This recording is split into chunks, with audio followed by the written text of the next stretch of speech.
እስኪ ሰውን አዳምጥ እያዳመጥክ ሰው ነው። አንዴ ተረጋጋ።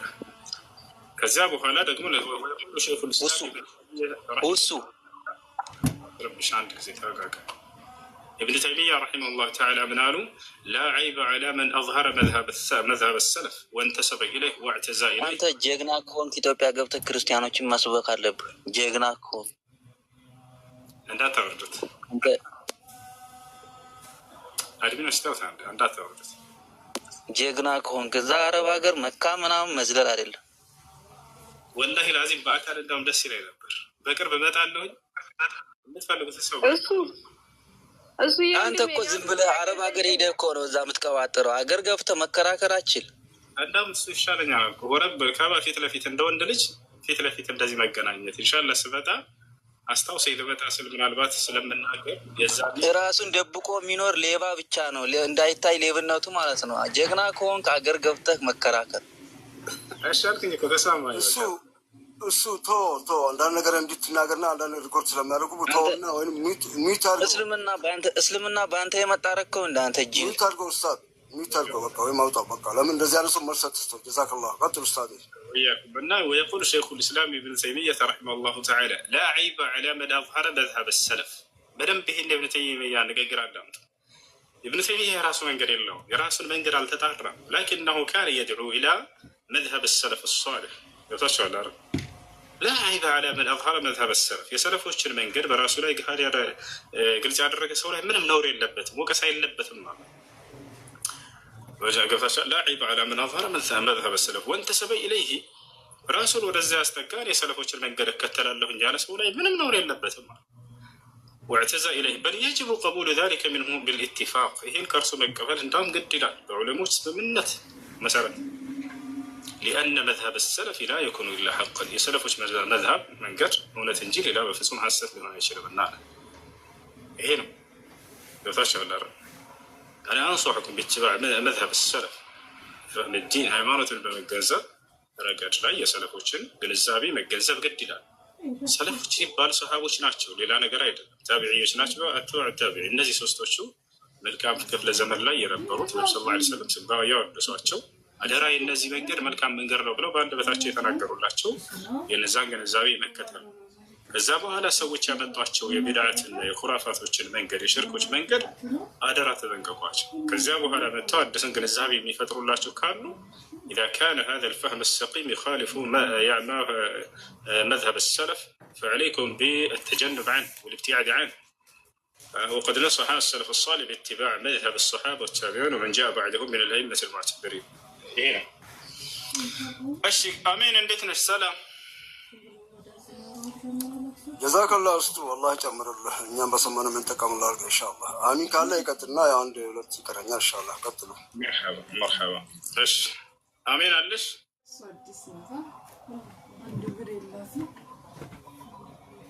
ألو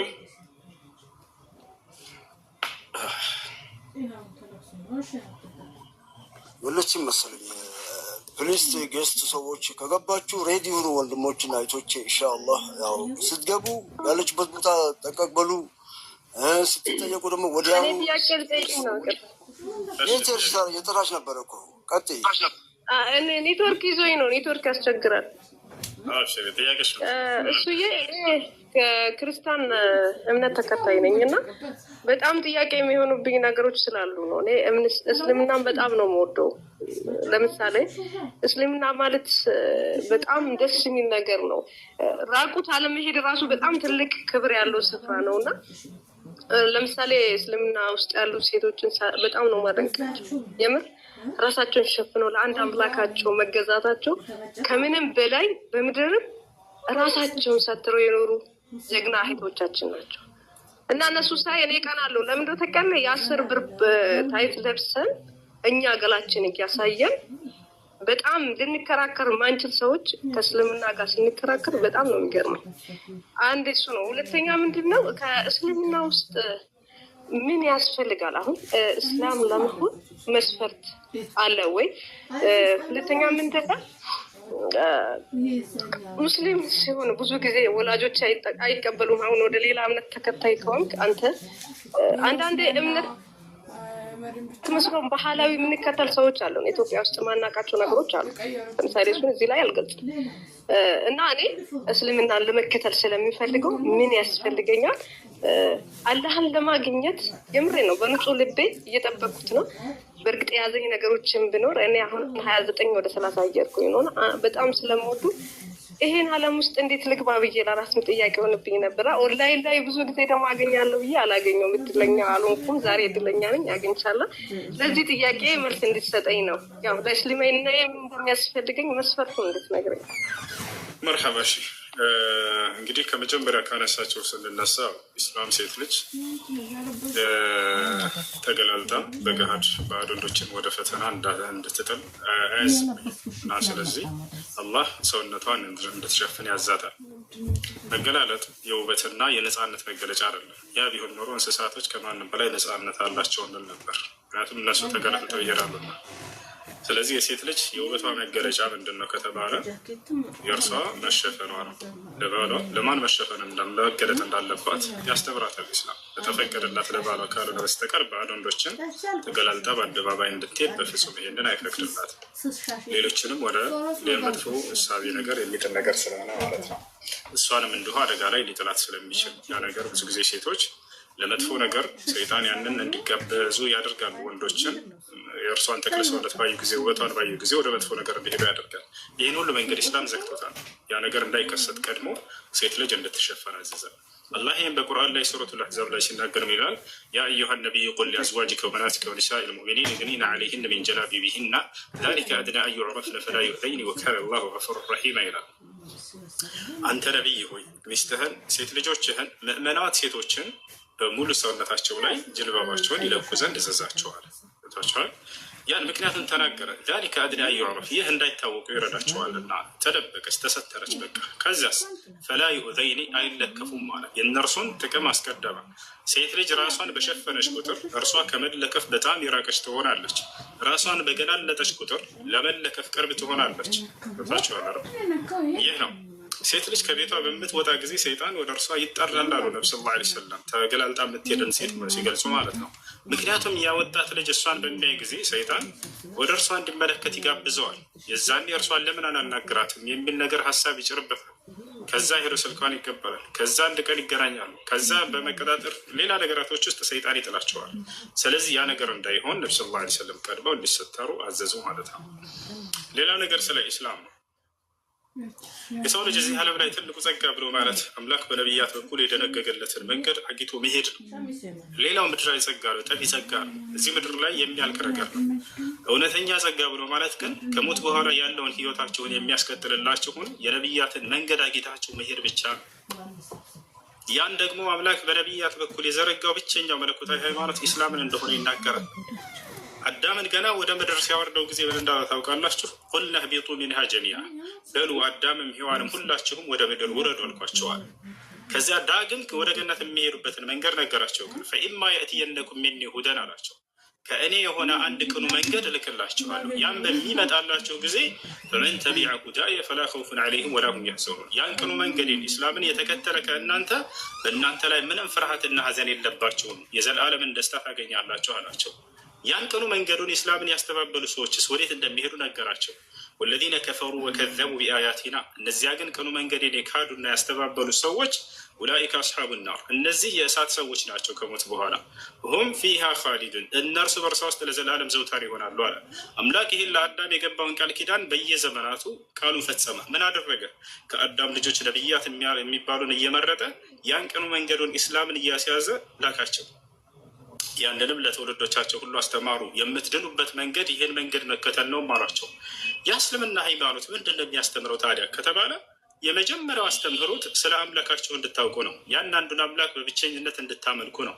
ለዚህም ነው ኖህን ሲያስረሳው ጊዜ ምን አለ? ኖህ ሲያስተምር ወለቀድ አርሰልና ኑሐን ኢላ ቀውሚሂ ፈቃለ ያ ቀውሚ ዕቡዱላህ ማ ለኩም ሚን ኢላሂን ገይሩ፣ ኖህንም ወደ ህዝቦቹ ልኬዋለሁ አለ አምላክ አላህ። ሲያስተምርም ምን አላቸው? ህዝቦች ሆይ ዕቡዱላህ አላህን በብቸኝነት ተገዙ፣ አንዱን አምላክ። ማለኩም ሚን ኢላሂን ገይሩሁ፣ ከእርሱ ከአንዱ አምላክ በስተቀር ሌላ ማንም የላችሁም አላቸው ይላል። ከዚያ በኋላ ሁድን አስነሳው። ወኢላ ዓድን አኻሁም ሁዳ ቃለ ያ ቀውሚ ዕቡዱላህ ማለኩም ሚን ኢላሂን ገይሩሁ፣ ህዝቦቹን ምን አላቸው? ሁድ የተባለው ነቢይ ህዝቦች ሆይ አላህን በብቸኝነት ተገዙ፣ ከእርሱ በስተቀር ሌላ ማንም አምላክ የላቸውም አላቸው። ከዚያ በኋላ ሷሊሕን አስነሳው። ወኢላ ሰሙድ አኻሁም ሷሊሓ ቃለ ያ ቀውም ዕቡዱላህ ማ ለኩም ሚን ኢላሂን ገይሩ። ሁሉም ነቢያት አንድ አይነት ወጥ የሆነ አስተምሮ ነበራቸው። የመጀመሪያው ትእዛዛት ሁሉ ፊተኛና መጀመሪያው አንዱን አምላክ በብቸኝነት አምልኩ ነው። ያ አንድ አምላክ አንድ ብቻ ነው። በአንድነቱ ላይ ሶስትነት የለው። ያ አንድ አምላክ ለዘላለም ህያው ነው። በህያውነቱ ላይ ሞትነት የለበትም። ለቅጽበት የሚሞት አምላክ አይደለም። ገብታችኋል? ሞት የሚባለው የፍጥረት ባህሪ ነው። ገብታችኋል? ከእርሱ ዘንድ ሞት የሚባል ሂሳብ የለም።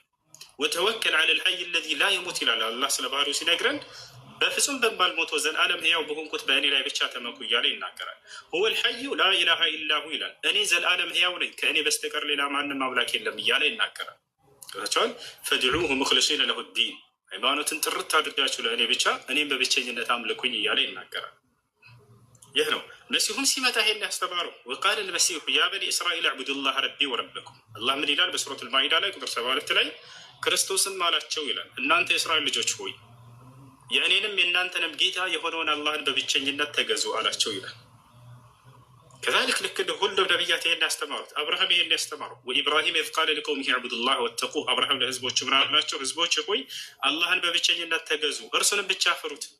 የምታውቁ የምታገናዝቡ ብትሆኑ ይሄ ነው ለእናንተ የሚሻላችሁ አላቸው ይላል። እና ይህ ነው ነቢዩ ሙሐመድንም ሲያስነሳ አላህ ስብሐነሁ ወተዓላ ዐለይሂ ሰላቱ ወሰላም ይህን የነቢያት መንገድ አዲስ ለህዝብ ነው ያላቸው፣ ሌላ አይደለም። ምክንያቱም በነቢያት ስም የነቢያትን ትምህርት በርዘዋልና ሰዎች የግዴታ ይሄን ነቢይ ማስነሳት ነበረበት አምላክ። በነቢያት ስም ክርስቶስን ወደ አምላክ ከፍ አድርገው ክርስቲያኖች ይሄን መንገድ አስቀጥለው ነበረ።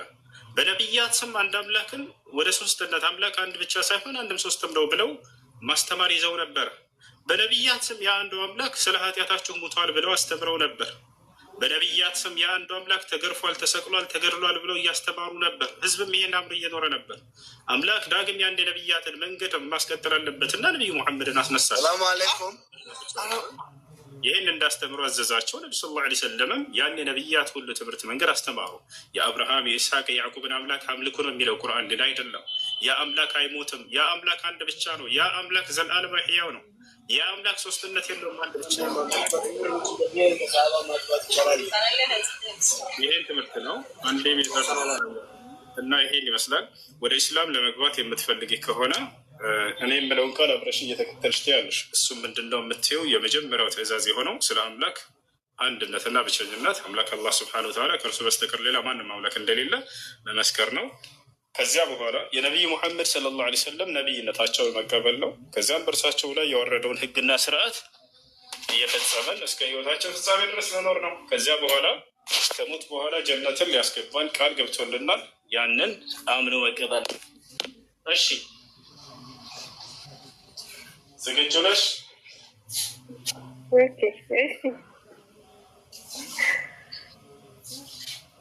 እሺ የምለውን ቃል አብረሽ የተከተልሽ ብል አሽሀዱ አላ ኢላሃ ኢለላህ ወአሽሀዱ አና ሙሐመደን ረሱሉላህ። አላሁ አክበር። ጨርሰሻል። ከዚህ በኋላ ሙስሊም ነሻል። አሁን ያልሽው ቃል የሸሃዳ ቃል ወይም የምስክር ቃል ይባላል። የእስልምና ሃይማኖት የመጀመሪያ ትእዛዝና መሰረት ነው። ትርጉሙ አሽሀዱ አን ላ ኢላሃ ኢለላህ ማለት እነሆ ከአንዱ ከአላህ በስተቀር በእውነት የሚመለክ ሌላ አምላክ የለም ብዬ መሰክራለሁ። ወአሽሀዱ አነ ሙሐመድን ረሱሉላህ ማለት ደግሞ ሙሐመድም የአላህ መልእክተኛና ነቢይ ናቸው ብዬ መሰክራለሁ ማለት ነው። ሰዎች የመጀመሪያው እሺ መርሐባ እህቴ፣ ከላይ ያለችው ዚክራ የምትባለው ልጅ ፎሎ አድርጊያት። እስላማዊ ትምህርቶች የምትማሪበት ግሩፕ ታስገባሻለች። ስለ ሶላት አሰጋገድ ምናምን ታስተምርሻለች። ይበልጥ ደግሞ በአቅራቢያሽ የምታገኝ ከሆነ ሙስሊሞች እነሱ ስለ ሶላት አሰጋገድ፣ ስለ ወደ አደራረግ በተግባር ያሳዩሻል። እሷ ግሩፖችን ታስገባሻለች። ስምሽ ማን ነበር? እኔ አሚን። አሚን። እሺ መቀየር ግዴታ አይሆንብሽም። አንቺ ፍላጎትሽ ነው። እሱ መቀየር የምትፈልጊ ከሆነ ፈቃድ ነው። ደስ ያለሽን ስም ዚክራ አውሪያትና ፎሎ አድርጊያት ያገኛል። ቃል በቃል በቁርአን ላይ ኢነ ለዚነ ከዘቡ ቢአያቲና ወስተክበሩ ዐንሃ ላ ቱፈተሑ ለሁም አብዋቡ ሰማ አለ። እነዚያ እኔን የካዱ ናቅዞችን የካዱና ያስተባበሩ እነ ለዚነ ከዘቡ ቢአያቲና ወስተክበሩ ዐንሃ እነዚያ ናቅዞችን ከማመንና ከመከተል የካዱ ወይም ደግሞ ያስተባበሉ የኮሩ ላ ቱፈተሑም ለሁም አብዋቡ ሰማ የሰማያት በር አይከፈትላቸውም አለ። ልክ አንደኛው ሰማይ ገና ሲደርሰው አላህ ስብሐነ ወተዓላ እኔን የካደች ነፍስ በፍጹም ሰማይን ዓለም አትገባም መልሷት ብሎ መላእክቶችን ያዛል። ትመለሳለች። በቀብር ውስጥ የቀብር ጥያቄ ይጠየቃል። እስከ ዘመኑ ፍጻሜ ድረስ የቀብር ቅጣትን እየተቀጣ ይቆያል። አላህን የካደ ሰው የሙስሊም ነፍስ ከቀብር ጥያቄ በኋላ ወዴት ትሄዳለች ታዲያ ከተባለ ነቢዩ ሰለላሁ ዐለይሂ ወሰለም የሙስሊም ነፍስ በገነት ትኖራለች ብለው ቃል በቃል ተናግረዋል። ሐዲስ ላይ ሲናገሩ ነቢያችን ሰለላሁ ዐለይሂ ወሰለም ምን አሉ? አርዋሑል ሙእሚኒነ ፊል ጀና አሉ ነቢ ሰለላሁ ዐለይሂ ወሰለም የሙስሊሞች ነፍስ ከሞት በኋላ በገነት ይኖራሉ ብለው ተናገሩ።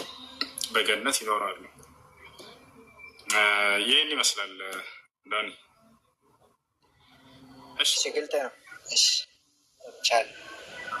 እሺ ሰግና እሺ ሌላ ጥያቄ አንድ ነበረኝና እኔ በቅርቡ ነው ታውቃለህ እንትን ያልኩትና ከባህር ዳር ወደ አዲስ አበባ መጥቼ ነበርና መድረሳ ቤት እፈልጋለሁኝ እና የሚያውቅ ሰው ካለ ሸር ቢያደርገኝ በዚህ ወቅት ነግርልኝ ብዬ ነበር። መርሐባ። እሺ እስላማዊ ትምህርት ቤት የምታውቁ ልጆች ዳኒን አግኙት እባካችሁ። ቦታ እንዲጠቁሙኝና ወደዛ ቦታ እኔ ራሴ መሄድ ስለምችል ቦታ ማለት እኔ መድረሳ ቦታ ነው ገብቼ ቁርአን መቅራት የፈለጉትና ትናንትን የገባሁት አዲስ አበባ የሚያውቁ ሰው ካለ ሸር እንዲያደርጉልኝ ንገር። ኢንሻአላህ እኔን በውስጥ ስልክን ያስቀምጥልኝ። አዲስ አበባ የምታውቁ ልጆች ካላችሁ መድረሳ ወንድማችን እስላማዊ ትምህርት ባለፈው ነው ስልምና ላይ የተቀበለው እስላማዊ ትምህርት ቤት ወይም እስላማዊ መድረሳ የምታውቁ ልጆች ካላችሁ አግኝት። ባረከላሁ ፊኩም። እሺ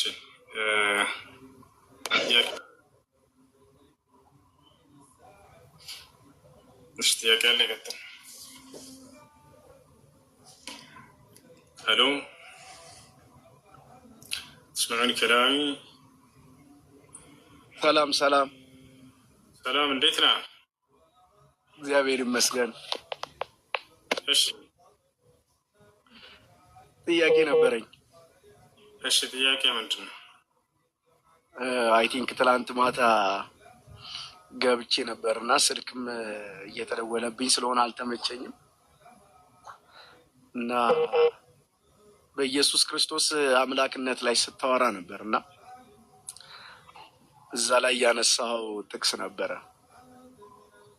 ኢየሱስ ክርስቶስ ምንድነው ምን እንደሆነ ተናግሯል። እሱ ከራሱ እስከ ምንድነኛ አለ ኢየሱስ። ኢየሱስ ጌታ ነው። ኢየሱስ ክርስቶስ እኔ ሰው ነኝ ብሏል አይደለ? ሰው ነው። ጌታም ነው። ጌታ ማለት ነው ማለት ነው እንደ መጽሐፍ ቅዱስ። የኢየሱስ ክርስቶስ ጌትነት ምን አይነት ጌትነት ነው ይላል መጽሐፍ ቅዱስ? ገዥነት፣ አለቅነት እንጂ መለኮታዊ ጌትነት አይደለም። መለኮታዊ ጌትነት አይደለም። በመደረግ የተገኘ ጌትነት የሹመት ጌትነት ወይም የስልጣን ጌትነት እንደሆነ መጽሐፍ ቅዱስ ይናገራል። ከነብያችሁ ጌታ የተባላለ እናንተ ጋር? አዎ እንዳውም የዓለም ጌታ ነው። እሺ ኢየሱስ ክርስቶስ ስለዚህ ጌታ እንደሆነ ታምናለህ አንተ? ስልጣን ማለት እኮ ነው፣ ሹመት ማለት ነው አልኩህ። በዚያም ከእኛ ዘንድ የተባላለው ያው ነፋሉ፣ ግን እኛ የስልጣን ሹመት በህዝቦቻቸው ላይ አለቃ መደረጋቸው ነው። የሕያ የሚባለውን ነቢይ ወይንም ዮሐንስን አምላክ አላህ ስብሐነ ወተዓላ በሱራ አልዕምራን ላይ ጌታ ብሎ ጠርቶታል። ጌታ ማለት ግን አለቃ ማለት ነው። ወሰይደን ወሐሱረን ወነቢየን ሚነ ሷሊሒን ይለዋል። ወሰይደን ወደ አማርኛ ጌታ አድርገዋለሁ ልጅህን አለው ዘከርያስን። ገባ? ስለዚህ ጌታ ማለት ግን አምላክነት አይደለም፣ ለህዝቦቹ አለቃ ማለት ነው። ነቢያት እንደሚታወቀው ለህዝቦቻቸው አለቃ ናቸው። ማን የሾማቸው ይሄን አለቅነት ከተባለ አምላክ ነው። ነቢዩ ሙሐመድ ሰለላሁ ዐለይሂ ወሰለም ደግሞ ለዓለም እንደመላካቸው መጠን አነ ሰይድ ወለደ አደም አሉ። እኔ የአደም ልጆች ሁሉ አለቃ ነኝ። ግን ቃሉን ሂዳ ብተረጉሙ ልክ ኢየሱስ ክርስቶስ ለሱ በተነገረው መልኩ እኔ የዓለም ጌታ ነኝ ብለው ተናግረዋል። ልብ በሉ እዚህ ጋር ጌታ ሲባል የዓለም አለቃ ማለት ነው። ለዓለም ህዝብ እንዳለ የተሾሙ ናቸው ነቢ ሰለላሁ ዐለይሂ ወሰለም በነቢይነት ማዕረጋቸው። እኛ ግን ይሄ መለኮታዊ ጌትነት እንዳልሆነ እንረዳለን። ለምን ከተባለ ከአንድ አምላክ በስተቀር መለኮታዊ ጌትነት ያለው የለም። ይሄን ይዘን እኛ ጌታ ናቸው ነቢይ ሙሐመድ ብለን እንኳ አንልም። ትርጉሙ እንረድ። ምን ለማለት ፈልጎ ነው? መጽሐፍ አምላክ ቁርአን ላይ ምን ለማለት ፈልጎ ነው እንላለን።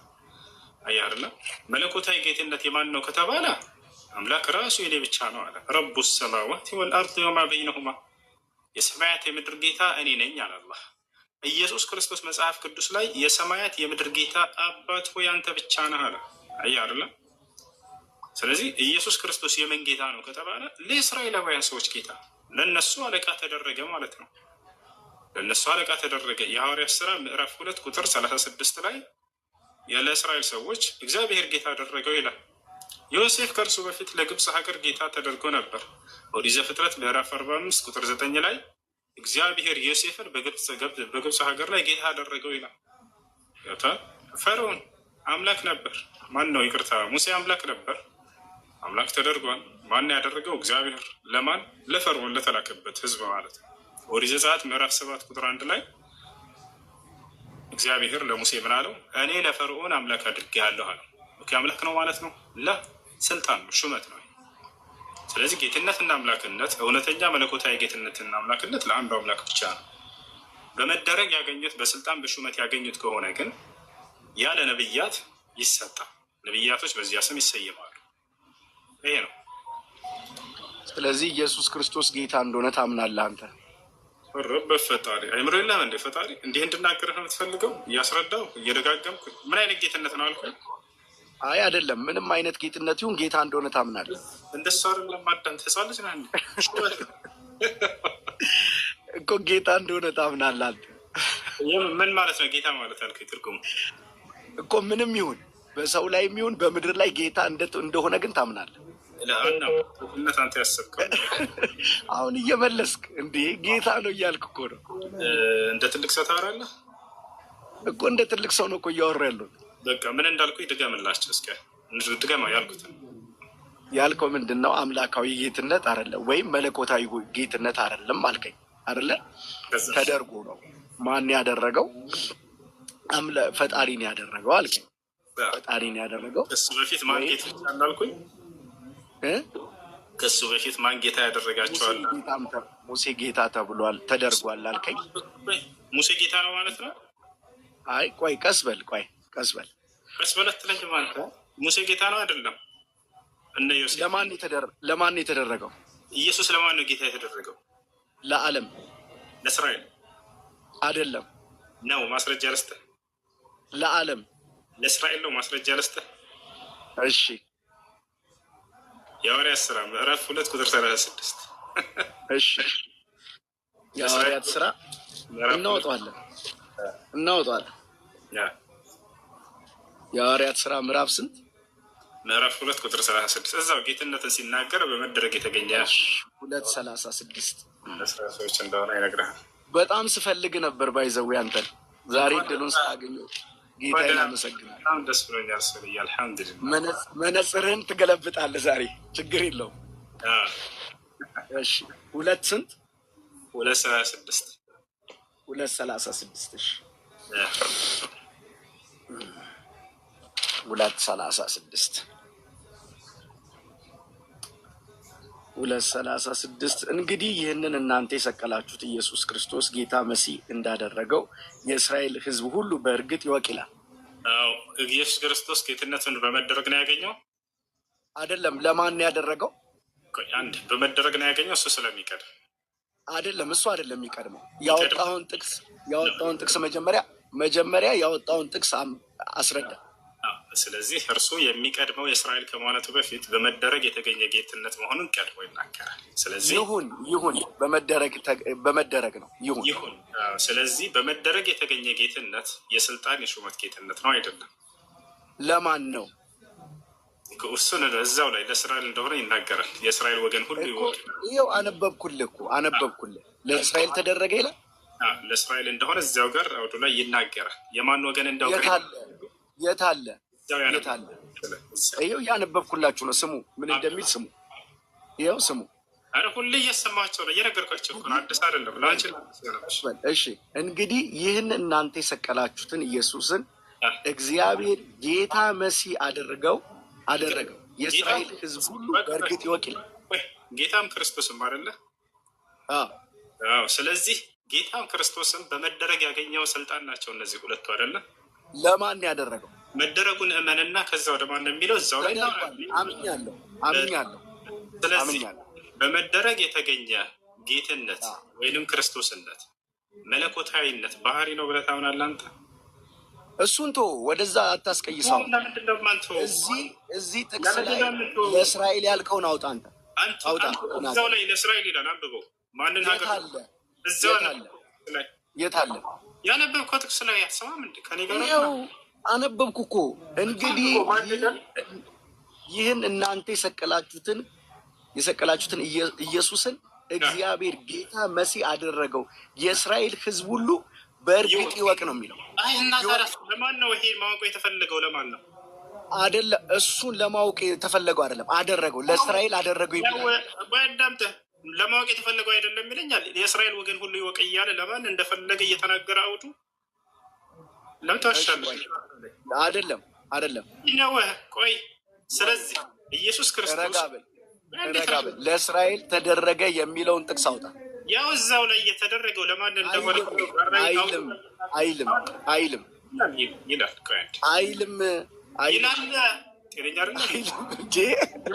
እኔ አይደል እንደ እያነበብኩ ያለሁት። አንተ እንኳን አታስተውልም? ትንሽ አታስተውልም? እንዲያውቁ የተፈለገው ማናቸው? ተናገር። የእስራኤል ሕዝብ ይወቅ ነው የሚለው። አይዋ ስለዚህ እስራኤል የሚባለው ዓለም ነው አይደለም? እሺ ስለዚህ አንዴ ዮሐንስ 3:16 ላንብብለት ለዚህ ሰው አነብልሃል። ቆይ ዮሐንስ 3:16 ለማን እንደሆነ አነብለታለሁ። ስሙ አይደለም እንዴ? አንድ ይሄን ጨርስ። ወዴት ነው የምትሄደው? ከዚያ ወደ እንደ ፌንጣ ከጥቅስ ወደ ጥቅስ አትዘልም። እኔ ጋር ገብቶሃል አይደለ? የማን ወገን እንዳውቅን የተፈለገው እንደ አውዱ የኢትዮጵያ ሕዝብ አይደለም፣ እዛቸው የእስራኤል ሕዝብ ብቻ ማለት ነው። አያቸው አይደለ? የእስራኤል ወገን ሁሉ ይወቃል። ያ ነው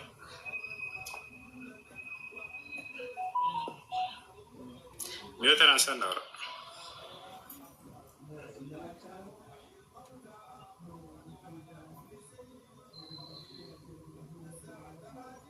ሄሎ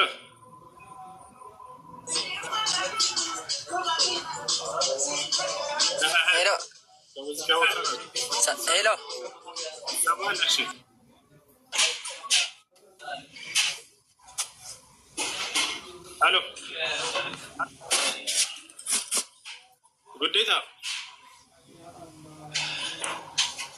ጉዴታ ጉዴ ሰላሙ አለይኩም። አለይኩም ሰላም ወረሕመቱላሂ ወበረካቱ። ጥያቄ ልጠይቅ እሱ ይቻላል። አረ የኔን አልጨረስክልኝም። እሺ የማን ሕዝብ እንዲያውቅ ነው የተደረገው? ያ ነገር ለዓለም ነው ጌትነቱ ይላል መጽሐፍ ቅዱስ። ኢየሱስ ክርስቶስ የዓለም ጌታ ነው ይላል። አዎ የዓለም ጌታ ነው የሚል አሳየን እና ምን ማለት እንደሆነ እንሄድበታለን። ቀጥል። ኢየሱስ ክርስቶስ የዓለም ጌታ ነው። እሺ አይ ምዕራፍ ስንት ቁጥር? ዮሐንስ ወንጌል ምዕራፍ 3 ከቁጥር 16። እሺ የዓለም ጌታ ነው ማለት ነው አይደለ? እንደዚህ አነበዋለሁ። ቆይ የዓለም ጌታ ነው ኢየሱስ የዓለም ላወጣው ነው። ምዕራፍ ስንት ነው ያልከው? ምዕራፍ ዮሐንስ 3:16 ላይ ኢየሱስ ክርስቶስ የዓለም ጌታ ነው የሚል ተመልከቱ። በፈጠራቸው ይሄንን ውሸታም ነው ላሳየላቸው። ችግር የለም እሱም ካሳያ አንዴ ኮሜንት ላይ መልሱ ሁላችሁም። እዚህ ላይ አሁን ኢየሱስ ክርስቶስ የዓለም ጌታ ነው የሚል ቃል አለ? ቆይ አታብራራም። ሚወት አድርግ፣ ላንብብልህ። ሚወት አድርግ። ያነቡታል፣ አማርኛ ይችላሉ ሁላቸውም። አብሽር፣ አትቸገር። ቀጣፊ ውሸታ ለምን ትዋሻላችሁ? መጽሐፋቸው ላይ ክርስቶስ ላይ ዋሽታችሁ እስከ መቼ ድረስ? የዓለም ጌታ ነው የሚላለ ኮሜንት ላይ ክርስቲያኖች ሳትቀሩ መልሱ። እንዲህ እያደረጉ ነው የሚሸውዷቸው። ወላሂ ላዚም የሌለውን ያመጡና ይዞሩ ይሽከረከሩና እዚህ ላይ የዓለም ጌታ ነው ብሎ ይሸውዷቸዋል።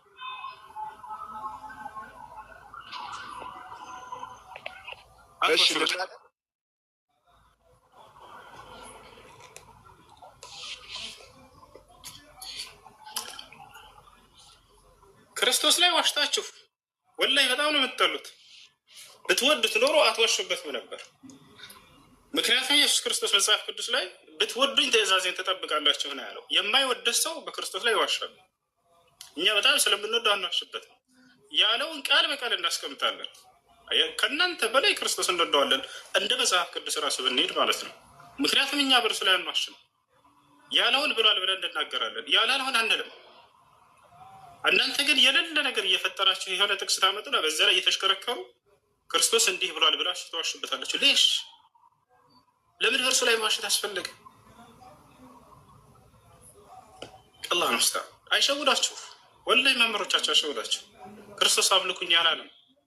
ክርስቶስ መልእክተኛ ነው፣ የተከበረ ነቢይ ነው፣ ሰው ነው። በአምላክና በሰው መካከል ያለ መልእክተኛ ነው። እሺ ጥያቄ አለ? ይቀጥል።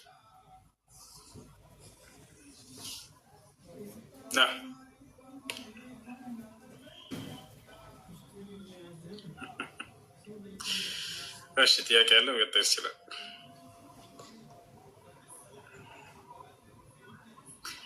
እሺ ጥያቄ የሌላቸው እንደውረች። ብስምላህ ብስምላህ ሰላቱ ወሰላም አላ ረሱሉላህ ሰለላሁ ዐለይሂ ወሰለም። ሰላም አለይኩም ወረሕመቱላሂ ወበረካቱህ። እንዴት ነህ? ወአለይኩም ሰላም ወረሕመቱላሂ ወበረካቱህ። ከሁለት ቀን በኋላ እንግዲህ ሰዓት አላፊ ሆኜ ነው የገባው። ዛሬ እባክህ ምንድን ነው ተራ በቃ ለመጠበቅ በጣም የሚገርመው 3 ሰዓት ይፈጃል እንዴ? መርሐባ መርሐባ መርሐባ አብሽር ነው መስተካከል አለበት። የአድሚኖች እውነት ነው። ሌላ ሩሞች ይገባለሁ፣ ግን የአንተ ሩም በጣም አድሚኖች ደካሞች ናቸው። ከምሬ ነው። ሄደች ያሁን ደጋግባሉ። በጣም በጣም መስተካከል አለበት። እስቱ አንተ ብቻ ነው የምትደክመው አይቼዋለሁ። እና ኤኒዌይ ወደ ጥያቄ ልግባ። እስቱ ጀዛከላሁ ኸይር ኢንሻአላህ። እንዴት ነው አይኑም ደግሞ ተሻለ አይደል? የተሻለ ነው አልሐምዱሊላህ። አብሽር አብሽር አብሽር። እኛማ ስንት ባሪያዎች እያሉማ ምንም አትሆንም። አብሽር አላህ ያነሳው ኢንሻአላህ። አንድ ጥያቄ እና ሁለት ያለኝ ይሄ ነቢያችን ሰለላሁ ዐለይሂ ወሰለም እኔ እሞቶች ስል በ73 ይከፋፈላሉ እና አንዷ ብቻ ነች፣ ሌሎቹ አዛብ ነው የሚገቡ ስለ ያው እስልምና ነው እና እነዛ 73 የሚባሉት አሁን በአሁን ጊዜ የሚነሳው እንደ ሀባሽ አይነቶችም አሉ፣ ቅጽፈት ውስጥ የገቡ አሉ። እስቲ በዚህ ላይ ትንሽ ሰፋል ኢንሻአላህ ባጭሩ። እሺ ነብዩ ሰለላሁ ዐለይሂ ወሰለም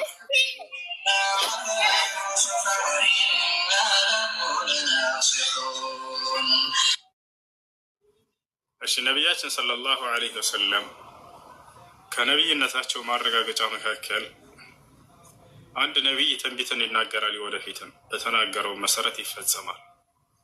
ያ የነቢይነቱ ማረጋገጫ ነው። ገብታችኋል አይደለ? የአንድ ነቢይ የነቢይነት ማረጋገጫ ሚዛኑ ምንድን ነው? ነቢይ ትንቢትን ይናገራል። ከዚያ ያ ትንቢት በተናገረው መሰረት መፈጸሙ አንድ የነቢይነት ማረጋገጫ ነው። ያ ነቢይ ትንቢትን ተናገሩ፣ የተናገረው ትንቢት ካልተፈጸመ ሐሰተኛ ነቢይ ነው። ይሄ የነቢይነት ሚዛን ነው፣ ያዘው።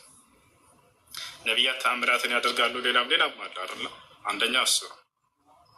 ስለዚህ ነቢዩ ሰለላሁ ዐለይሂ ወሰለም አንዱ የነቢይነታቸው ማረጋገጫ ይሄ ነው። የዛኔ ምንም አይነት አንጃ ሳይኖር በፊት ቀድመው እነዚህ አንጃዎች እንደሚከሰቱ ተናግረው ነበር። ወሀዛ የዱሉ ዐላ ስድቅ ንቡወቲሂ ዐለይሂ ሰላቱ ወሰላም። የነቢይነታቸው እውነተኛ ነቢይነታቸው ማረጋገጫ እሱ ነው። ለሰሃቦች በጊዜው በጣም ግር ብሏቸው ነበር። ምክንያቱም በሰዓቱ የለምና ይሄ ነገር፣ ወደፊት ግን ይሄ ይሆናል ብለው ቀድመው እርሳቸው በትንቢት መነጽራቸው አይተው ተናግረዋቸው ነበር። እንዳሉትም ዛሬ ተከሰቱ።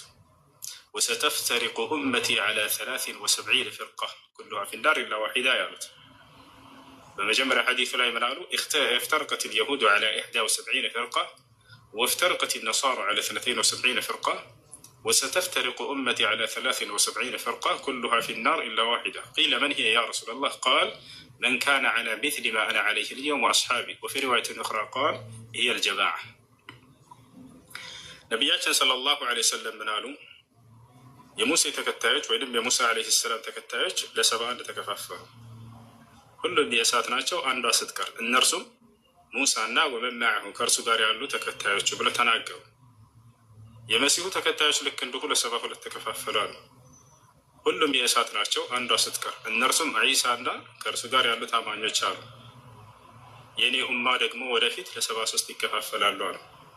ሁሉም የእሳት ናቸው አንዷ ስትቀር፣ እነርሱም እኔና ከእኔ ጋር ያሉ ተከታዮች ብለው ተናገሩ። መን ካነ ዐላ ሚስሊ ማ አና ዐለይሂ አልየውም ወአስሓቢ፣ ልክ እኔና ባልደረቦቼ ባለንበት መንገድ ላይ ዛሬ የጸና ብለው ተናገሩ። ስለዚህ እርሳቸውና ሰሓቦቻቸው እነዚህ በመልካም የተመሰከረላቸው ናቸው። ገብታችኋል አይደል? ልክ እንዲሁ ከእርሳቸው በኋላ 3 ክፍለ ዘመናት አወደሷቸው። እነዚያም ይህ ውዳሴ ያገኛቸዋል ማለት ነው። ሐዲስ ላይ ሲናገሩ ምን አሉ? ኸይሩ ናስ ቀርኒ ثم الذين يلونهم ثم الذين يلونهم አሉ። መልካም ሰዎች ብሎ ማለት በእኔ ዘመን ያሉ ናቸው፣ ከዛ የሚቀጥሏቸው፣ ከዛ የሚቀጥሏቸው አሉ። እነሱም ማን በመባል የሚታወቁ ናቸው? ሰሓበት ታቢዑን ወትቢዕ ታቢዑን። እነዚህ ሶስቶቹ ነቢ ስ ላ ስለም አወድሰዋቸዋል። ከዛ በኋላ እነዚህ ማን ተብለው ይጠራሉ? እንደ ቋንቋ ሰለፍ ተብለው ይጠራሉ። ሰለፍ ኩሉ መን ተቀደመ ፈሁወ ሰለፍ፣ ማንኛውም ከእናንተ በፊት የተቀደመ ለእናንተ ሰለፍ ይባላል። እንደ ቋንቋ ነቢ ስ ላ ሰለም ኒዕመ ሰለፍ አነ ለኪ አላት ፋጢማ፣ እኔ ለአንቺ ምንኛ ማርኩኝ ቀዳሚሽ ሰለፍሽ ነኝ አሉት። በሃይማኖታዊ በንጹህ የሃይማኖታዊ ግንዛቤ ላይ የቀደሙን ደግሞ አሰለፉ ሷሊሕ መልካም ደጋግ ሰለፎቻችን ብለን እንጠራቸዋለን። ማንኛውም ከ3ቱ ክፍለ ዘመን በኋላ የለሱ የእነዚህን የቀደምቶቹ መልካም ሰለፎች ግንዛቤ የሚከተሉ ሰለፍ ሷሊሕ የቀደምቶቹ መልካም ሰለፎች ተከታይ ተብሎ ይገለጻሉ። ገብታችኋል አይደል? ስለዚህ ዛሬ ላይ እነዚህ የተነሱ አንጃዎች አልጀህሚያ ወልሙዕተዚላ ወልሙርጂአ ወልጀብሪያ ወልአሻዒራ ወልአሕባሽ ወገይሪሃ ሚን አጠዋኢፍ አዳላ التي خرجت عن دائرة أهل السنة والجماعة وبعضها عن الإسلام كليا أو يعني በብዛት የሚወጡ አሉ ከኢስላም፣ ልክ እንዲሁ ደግሞ ከሱና የሚወጡና ያፈነገጡ አሉ ከእነርሱ መካከል። فكل من وقع في الشرك أو إنكار لصفات الله سبحانه وتعالى فهو خارج عن دائرة الإسلام. وأما كل ما ابتدع غير البدعة الكفرية فهو لا يخرج عن الإسلام بالكلية، وإنما يخرج عن دائرة أهل السنة والجماعة بقدر ما عنده من خلاف لطريقة أهل السنة والجماعة. عندك علي እነዚህ አንጃዎች አሁን እንደሚከሰቱ ቀድመው ነቢ ሰለላሁ ዐለይሂ ወሰለም ተናግረዋቸው ነበር። ይህ ደግሞ የትክክለኛ ነብይነታቸው ማረጋገጫ ነው። ሳይከሰቱ በፊት ቀድመው መናገራቸው እነዚያ ገብታችኋል።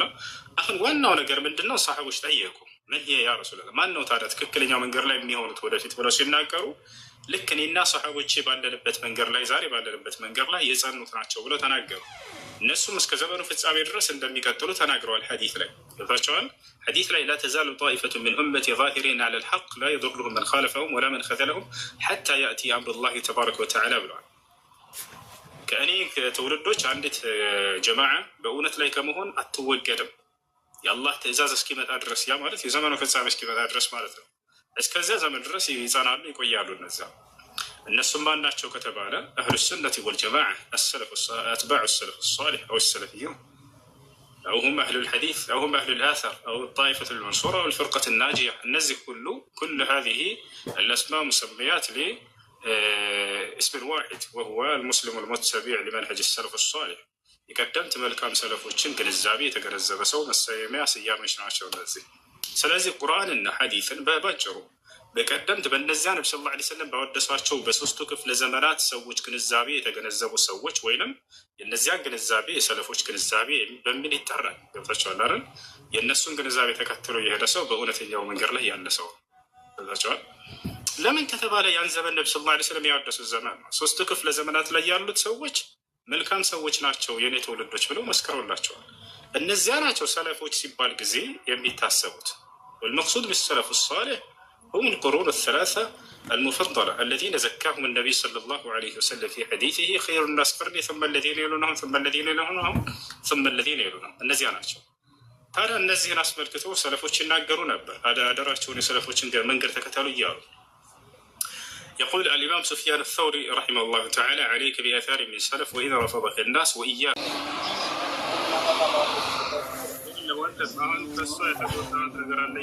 የእሷንም መስማት ያስፈልጋል።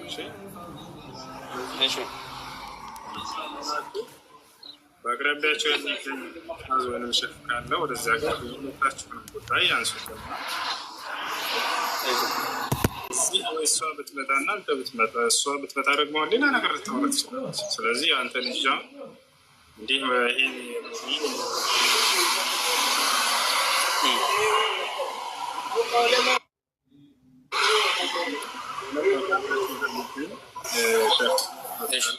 ራሱ ሁላ የሁለታቸው ጉዳይ ነገሯቸው እና እያስፈራራል ምን ማድረግ እንዳለ አንጻር ይነግራቸዋል።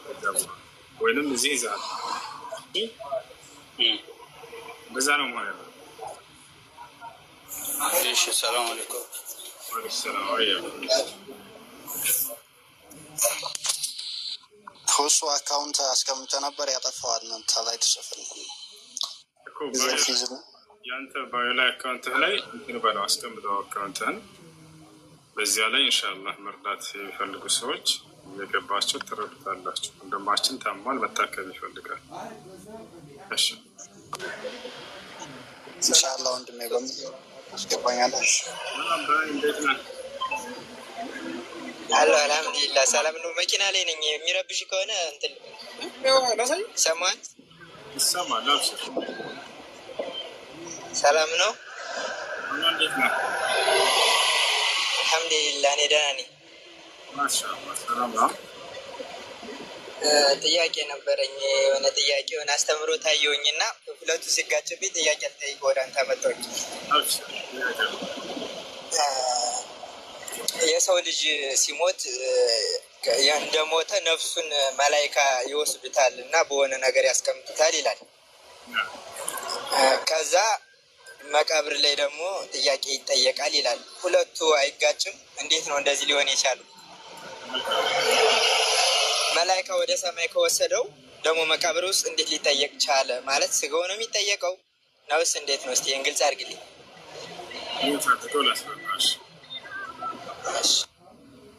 መልካም። መላእክቶች ይዘው የሚሄዱት ወደ ሰማይ ስጋውን አይደለም፣ እሺ፣ ነፍሱን ነው። ነፍሱን ይዘዋት ይሄዳሉ መላእክቶች። ከዚያ በኋላ ስጋው ቀብር ውስጥ በሚቀበር ጊዜ እዛው ቤተሰቦች ይቀብሩታል። ከዚያች ነፍሱ ትመለስና ወደ ቀብር በስጋው ውስጥ ትገባለች።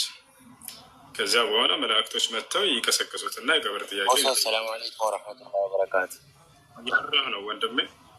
እና ስለዚህ ነፍሱን ነው ይዘዋት የሚሄዱት። ያቺ ነፍስ ወዴት ትሄዳለች ከተባለ ሙስሊም ከሆነ ያቺ ነፍሱ ሰባቱን ሰማይ አድርጋ ትሄዳለች። ነብዩ ሰለላሁ ዐለይሂ ወሰለም ሐዲስ ላይ ተናግረዋል። ፈይፍተሑ ለሃ አብዋቡ ሰማ ሐታ ተሲለ ኢለ ሰማኢ አለቲ ፊሃ አላህ አሉ። አላህ ወዳለበት ሰማይ እስክትደርስ ድረስ ነፍስ የሰማይ በር እየተከፈተላት ትሄዳለች። የሙስሊም ነፍስ የሰባቱን ሰማይ መላእክት ሁሉ ታያለች፣ ትመለከታለች። የዛኔ ማየት የማንችላቸው ነገራቶች ሁሉ እንድናይ ያደርገናል አላህ። ልክ ልንሞት ስንል መላእክቶችን ዛሬ እናይም አይደል? ልንሞት ስንል እናያለን። አላህ ይህም በቁርአን ላይ ተናግሯል። ሱራ ቃፍ ላይ 2ኛ ገጽ ማየት ትችላላችሁ። ፈከሸፍና ዐንከ ጊጣአከ፣ እስከ ዛሬ እንዳታየው የተጋረደብህን ነገር ዛሬ አነሳልሃለሁ፣ እገልጥልሃለሁ አለ አምላክ አላህ። ፈበሰሩከ ልየውመ ሐዲድ፣ ዛሬ ያንተ አይን ልክ እንደ ብረት ነው ብሎ ገለጸው። ያ ማለት ማየት የተጋረደውን ነገር ዛሬ የማየት አቅምና ችሎታን ይሰጣል ማለት ነው። እና መላእክቶች ነው ያለ። ስለዚህ የሙስሊም ነፍስ ሰባቱን ሰማይ አድርጋ ከሰባቱ ሰማይ ድረስ እስከዛ ትሄዳለች። ከዛ ትመለሳለች። ወደ ምድር መልሷትና የቀብር ጥያቄ ይጠይቅ ባሪያዬ ብሎ አላህ ያዛል። በስጋ ውስጥ ትገባለች። የቀብር ጥያቄ ይጠይቃል። የካህዲ ከሆነ ግን ያቺ ነፍሱ ከአንደኛው ሰማይ አታልፍም። ከአንደኛው ሰማይ አታልፍም። አላህ በቁርአን ላይ እኔን የካዱ ሰዎች የመንግስተ ሰማያት አይከፈትላቸውም፣ አይገቡም በፍጹም ብሎ ተናግሯል።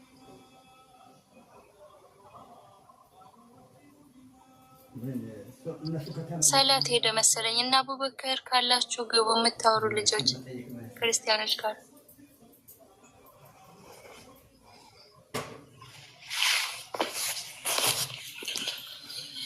እሺ ልጆች የጁምዓ ኹጥባ ታዳምጣላችሁ። መስጅድ ሊሄድ ነው። ኹጥባ የምታዳምጡ ከሆነ እዚሁ ልልቀቅላችሁ ወይንስ ዘግተነው እንሂድ? ላይ ይሁን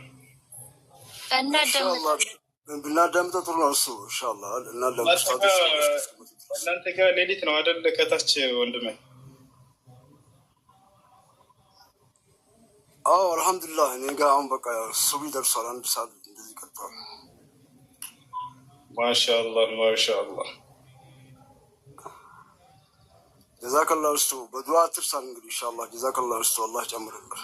መርሐባ መርሐባ።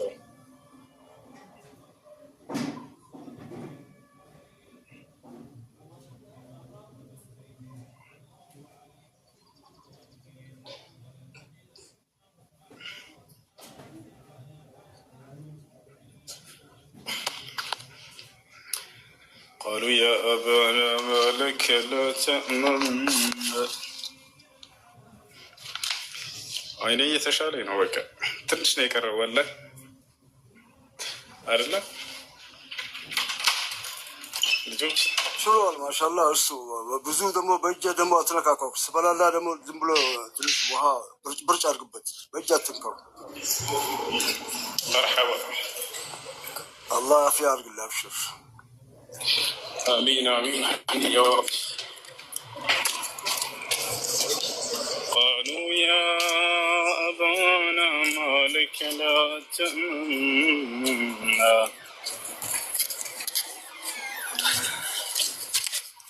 ما لك لا تأمنا على يوسف وإنا له لناصحون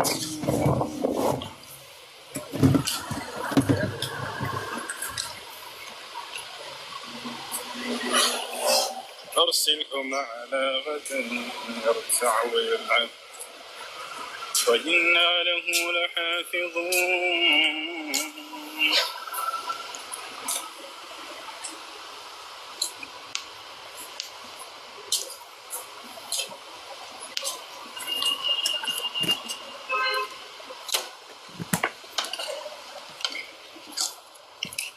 يا سلام.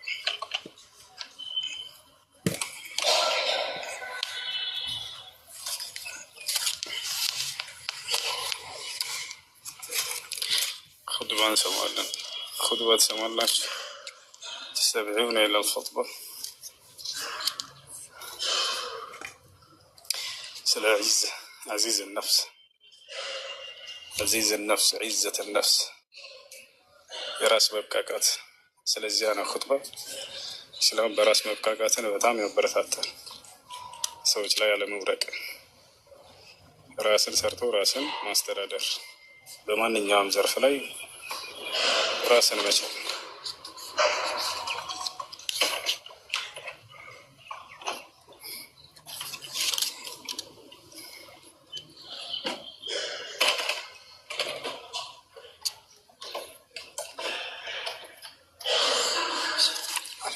يا الحال انت بخير يا معك.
إن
سمع الله